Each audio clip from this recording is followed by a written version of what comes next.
রবীন্দ্রভারতী বিশ্ববিদ্যালয় BT road ক্যাম্পাসে বসন্ত উৎসব আর রঙের উৎসবে পড়ুয়াদের ভিড়ে প্রথমে স্থানীয় সাংসদ সুদীপ বন্দ্যোপাধ্যায় এবং বিধায়ক শশী পাজাকে স্বাগত জানানো হয়।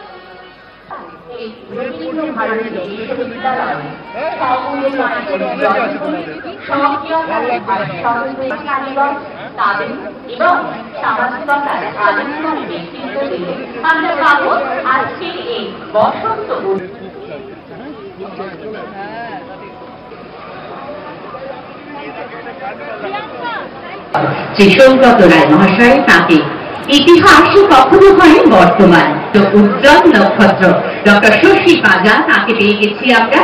অবশ্যই পরবর্তী কখনই যাব, আর আগে আমাদের এই বরণের